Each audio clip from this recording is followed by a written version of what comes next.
데이터를 분석해보니 이번 2025년 경찰 승진 시험은 최신 판례의 미세한 문구 비틀기가 당락을 갈랐습니다. 법학의 기초인 법원부터 아주 매서운 함정들이 포진해 있네요. 지금부터 일타 큐레이터의 시각으로 출제자의 머릿속을 완전히 파헤쳐 드리겠습니다. 형사소송법의 대원칙이자 첫 관문인 적용 범위 문제입니다. 우리나라 영사가 재판하는 곳이라면 지구 반대편이라도 우리 법이 적용될까요? 아니면 땅의 경계를 넘어서는 순간 남남이 되는 걸까요? 질문 하나 드리겠습니다. 외국에 있는 우리나라 영사관 안에서 사건이 터졌다면 우리 형사소송법을 적용할 수 있을까요? 정답은 당연히 적용된다입니다. 출제자는 여기서 아주 고전적이면서도 강력한 함정을 파놓았습니다. 형사소송법은 대한민국 법원에서 심판되는 사건에만 적용되므로 영사재판권이 미치는 지역에는 적용되지 않는다는 지문을 던집니다. 가차없이 틀린 지문으로 걸러내십시오. 영사재판권이 미치는 곳도 우리 사법권이 닿는 곳이기에 우리 법이 그대로 적용됩니다. 지문에서 영사재판권이라는 단어가 보일 때 뒤에 적용되지 않는다고 나오면 무조건 오답입니다. 깔끔하게 법원과 적용 범위를 정리했습니다. 자, 이제 재판의 주인이 누구인지 결정하는 아주 예민한 권한인 관할 이야기로 넘어가겠습니다. 재판을 어디서 받을지는 피고인에게 생존권만큼이나 중요한 문제입니다. 단순히 편의를 위한 것인지 아니면 법이 정한 철칙인지가 핵심입니다. 여기서 출제자가 준비한 아주 정교한 낚시질을 보시죠. 관할을 정할 때는 법률에 규정된 구체적 기준에 따라 개별적으로 결정해야 할까요? 아니면 추상적 기준에 따라 획일적으로 결정해야 할까요? 정답은 추상적 기준에 따라 획일적으로 결정해야 한다입니다. 시험에서는 자의적 사건 처리를 방지하기 위해 구체적 기준에 따라 개별적으로 결정해야 한다는 그럴듯한 거짓말을 합니다. 언뜻 들으면 개별적 결정이 좋아 보이지만 그러면 법관 마음대로 관할을 바꿀 위험이 생깁니다. 지문에서 자의적 사건 처리 방지라는 말이 나오면 반드시 획일적 결정이라는 단어를 찾으십시오. 구체적이나 개별적이라는 단어가 섞여 있다면 고민하지 말고 틀린 지문으로 타격하십시오. 재판 장소에 원칙을 세웠으니 이제는 재판하는 판사를 바꿔달라고 요구하는 재척과 기피의 세계로 들어갑니다. 판사가 피고인이랑 너무 친하거나 혹은 너무 원수지간이면 재판이 공정할 리 없습니다. 이럴 때 판사를 쉬게 하는 게 바로 재척과 기피입니다. 출제자는 여기서 절차의 흐름을 비틀어 여러분을 혼란에 빠뜨립니다. 판결 선고만 남겨둔 상황에서 피고인이 갑자기 기피 신청을 했다면 재판을 멈춰야 할까요? 결론부터 말씀드리면 그냥 판결 선고해도 괜찮습니다. 원칙적으로 기피 신청이 있으면 재판을 정지해야 하지만 판결 선고는 정지되는 소송 진행에 포함되지 않습니다. 시험 지문에서 판결 선고를 하지 않고 소송을 정지하지 않은 것이 부당하다고 하면 가차없이 틀린 지문으로 처리하십시오. 기피 신청과 판결 선고 키워드가 만나면 그냥 진행해도 정당하다는 공식만 기억하시면 됩니다. 가장 까다로운 절차 파트를 넘으셨습니다. 숨 한번 고르시고 이제 재판의 주인공인 피고인의 자격 문제로 들어갑니다. 회사가 망해서 다른 회사랑 합쳐졌을 때 예전 회사가 지은 죄를 새 회사가 대신 뒤집어 써야 할까요? 이건 법인의 생사와 책임의 승계에 관한 아주 무거운 주제입니다. 질문 들어갑니다. 합병으로 사라진 회사의 형사 책임을 살아남은 회사가 그대로 이어받을 수 있을까요? 정답은 절대 승계되지 않는다입니다. 벌은 지은 사람이 받는 것이지 합병했다고 해서 성질상 이전될 수 없는 것이기 때문입니다. 출제자는 합병으로 존속하는 법인의 형사 책임이 승계된다는 지문으로 여러분을 유혹합니다. 단호하게 틀린 지문으로 걸러내십시오. 지문에서 법인 합병과 형사 책임이라는 단어가 보이면 끝 문장은 무조건 승계되지 않는다로 끝나야 맞는 지문입니다. 피고인의 운명을 결정짓는 법리를 보셨으니 이제는 아무리 의심스러워도 끝까지 믿어줘야 하는 무죄 추정의 원칙으로 넘어갑니다. 확정 판결 전까지는 누구도 죄인이라 부를 수 없다는 민주주의의 대원칙입니다. 그런데 이 원칙이 국민 참여 재판을 못 받는 상황에서도 적용될까요? 출제자가 던지는 교묘한 논리 함정을 보시죠. 합의부 사건만 국민 참여 재판을 하게 만든 법이 무죄 추정의 원칙에 어긋나는 불이익일까요? 정답은 무죄 추정의 원칙과는 아무 상관이 없다입니다. 재판 절차를 어떻게 짤지는 입법자의 재량이지 유죄를 전제로 불이익을 주는 게 아니기 때문입니다. 시험에서는 이것이 유죄 판결을 전제로 불이익을 주는 것이라 무죄 추정에 반한다는 식으로 속입니다. 국민 참여 재판 신청권 제한과 무죄 추정 원칙이 연결되면 무조건 관련 없다 혹은 반하지 않는다고 판단하십시오. 자, 이제 피고인의 유일한 아군인 변호인의 권리 파트로 넘어가겠습니다. 변호인과 피고인이 만날 때 옆에서 교도관이 빤히 쳐다보고 시간을 잰다면 제대로 된 방어가 가능할까요? 이건 헌법적 권리인 접견교통권의 핵심입니다. 질문 하나 드리겠습니다. 미결 수용자와 변호인이 만날 때 횟수나 시간에 제한을 두는 것이 허용될까요? 정답은 횟수와 시간을 제한해서는 안 된다입니다. 보이는 거리에서 관찰할 수는 있지만 대화 내용을 듣거나 시간을 끊어서는 안 됩니다. 시험 지문에서는 접견 시간과 횟수가 제한된다고 슬쩍 거짓말을 섞습니다. 가차없이 틀린 지문으로 쳐내십시오. 미결수와 변호인 접견 키워드가 나오면 제한 없음이 정답 공식입니다. 변호인의 든든한 조력을 확인했으니 이제 재판을 시작하기 위한 필수 요건인 소송 조건들을 살펴보겠습니다. 고소가 있어야 처벌하는 친고죄나 처벌을 원치 않으면 끝나는 반의사불벌죄는 아주 독특한 성질을 가집니다. 당사자가 가만히 있어도 판사가 알아서 챙겨야 하는 부분이 있습니다. 출제자의 날카로운 함정을 보시죠. 피해자가 처벌을 원하지 않는다는 의사를 표시했는지 안 했는지를 항소심에서 주장 안 했다면 판사가 그냥 넘어가도 될까요? 정답은 안 됩니다. 판사가 직권으로 조사해서 판단해야 합니다. 반의사불벌죄에서 처벌불원 의사의 부존재는 소극적 소송 조건이자 직권 조사 사항이기 때문입니다. 시험에서는 당사자가 주장 안 하면 조사할 필요가 없다는 지문을 던집니다. 명백한 오답입니다. 반의사불벌죄와 직권조사 키워드가 매칭되면 무조건 해야 한다가 정답입니다. 어려운 이론을 잘 따라오고 계십니다. 이제 수사의 두 축인 검사와 경찰의 미묘한 신경전이 담긴 영장심의 제도로 가보겠습니다. 경찰이 영장을 신청했는데 검사가 이유 없이 막는다면 어떻게 해야 할까요? 이건 수사 구조 개혁의 상징적인 조항입니다. 질문 드립니다. 검사가 영장 청구를 거부할 때 경찰이 영장심의위원회에 가서 내 의견을 말할 수 있을까요? 정답은 당연히 말할 수 있다입니다. 단순히 심의 신청만 하는 게 아니라 직접 가서 왜 영장이 필요한지 의견을 개진할 권리가 법에 명시되어 있습니다.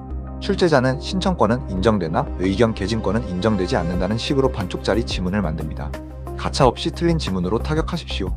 영장심의위원회라는 단어가 나오면 신청권과 의견 개진권 둘 다 있다는 점을 잊지 마십시오.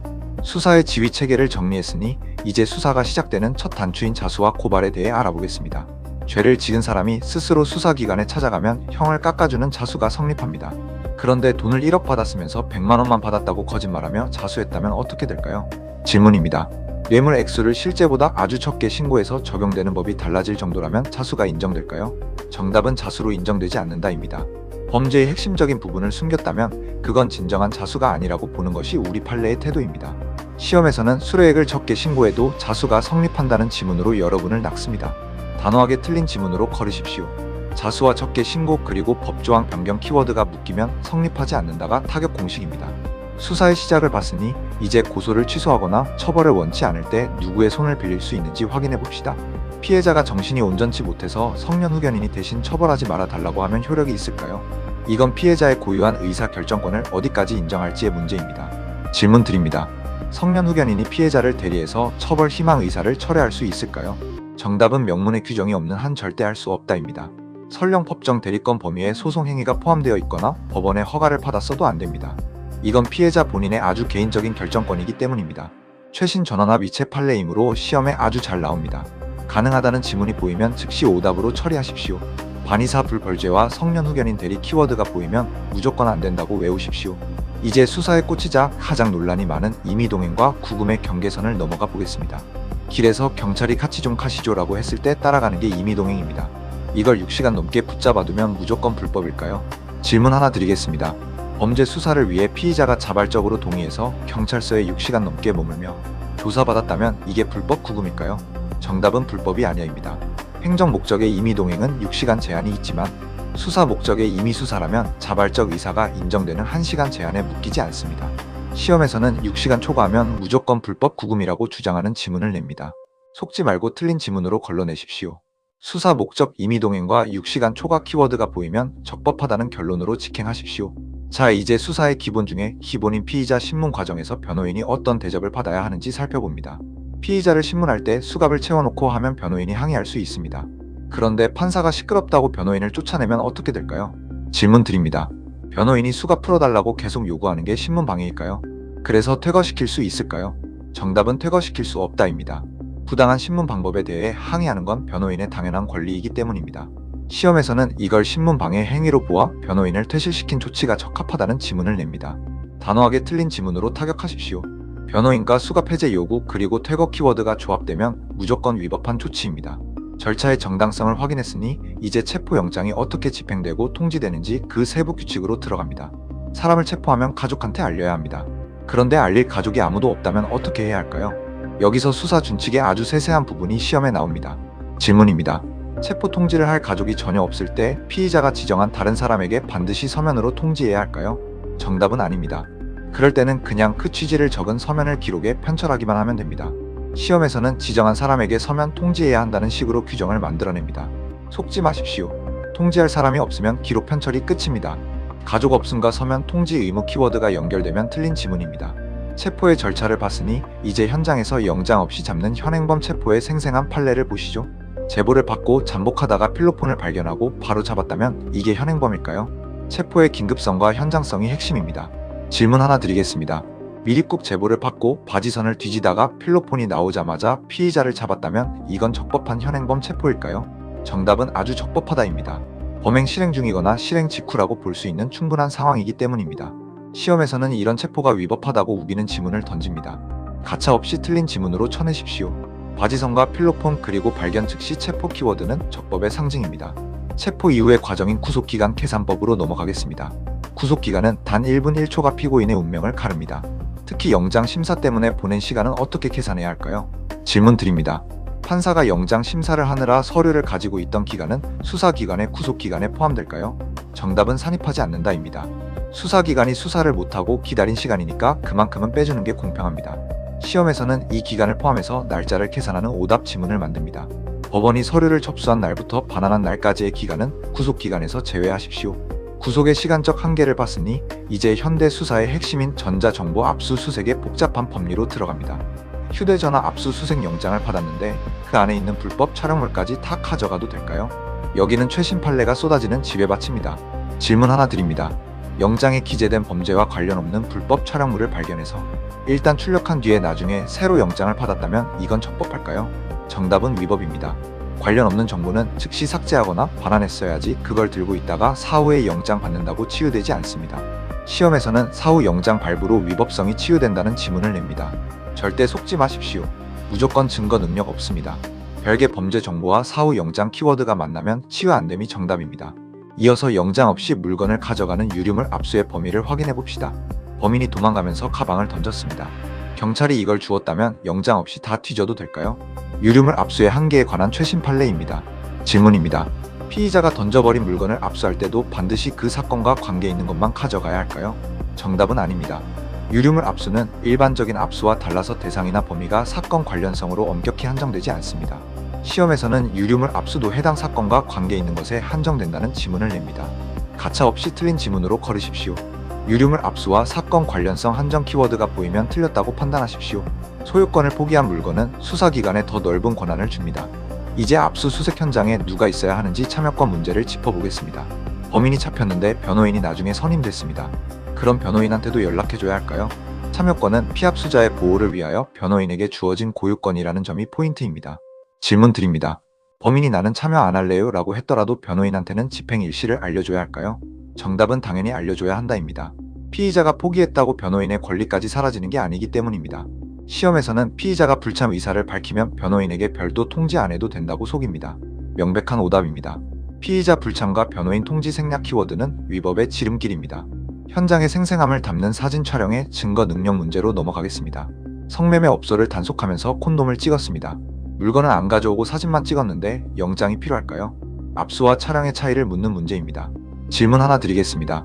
현장에서 발견한 콘돔을 사진만 찍고 그대로 두고 나왔다면 나중에 사후 압수 영장을 받아야 할까요? 정답은 필요 없다입니다. 물건의 점유를 빼앗아 온 게 아니니까 압수가 아니고 따라서 영장도 필요 없습니다. 시험에서는 사후 영장 안 받았으니 증거 능력 없다는 지문을 냅니다. 틀린 지문으로 바로 타격하십시오. 현장 사진 촬영과 물건 방치 키워드가 나오면 영장 없이도 증거 능력이 인정됩니다. 이제 보이지 않는 대화를 훔쳐듣는 감청의 세계로 가봅니다. 남의 집 거실에 영상 정보 처리 기기를 달았는데 거기 녹음된 소리를 나중에 들어보는 게 청취일까요? 통신비밀보호법상의 청취가 무엇인지 묻는 아주 세밀한 문제입니다. 질문입니다. 이미 자동 녹음된 대화물을 나중에 재생해서 듣는 행위가 법에서 금지하는 청취에 해당할까요? 정답은 해당하지 않는다입니다. 청취는 실시간으로 듣는 걸 의미하지 이미 녹음된 걸 나중에 트는 건 포함되지 않는다는 게 판례입니다. 시험에서는 이것도 청취에 포함된다고 여러분을 낚습니다. 단호하게 틀린 지문으로 처리하십시오. 자동 녹음물과 나중에 재생 그리고 청취 키워드가 묶이면 청취 아님으로 결론 내십시오. 수사의 마무리 단계인 사법경찰관의 종결 처분 파트로 넘어가겠습니다. 경찰이 수사해보고 죄가 안 된다 싶어서 불송치 결정을 내렸습니다. 고소인은 언제까지 이의 신청을 할 수 있을까요? 개정 형사소송법의 핵심 절차입니다. 질문 드립니다. 경찰의 불송치 결정에 대한 이의 신청은 반드시 통지받은 날부터 30일 이내에 해야 할까요? 정답은 아닙니다. 이의 신청 기간에는 아무런 제한이 없습니다. 시험에서는 30일 이내에 신청해야 한다는 식으로 가짜 규정을 만듭니다. 속지 말고 틀린 지문으로 걸러내십시오. 불송치 이의 신청과 30일 제한 키워드가 보이면 무조건 오답입니다. 압도적인 양의 판례 데이터를 실전 타격 공식으로 모두 정리해드렸습니다. 이제 이 공식들이 여러분의 뇌에 완전히 새겨졌을 것입니다. 시험장에서 이 키워드들을 만나는 순간 고민 없이 정답으로 직행하시기 바랍니다. 다음 시간에는 더 날카로운 분석으로 여러분의 합격을 앞당겨 드리겠습니다. 이번 강의 내용 중 특히 헷갈리는 판례가 있다면 댓글로 남겨주세요. 여러분의 궁금증을 해결해 드릴 추가 분석 영상을 준비해 보겠습니다.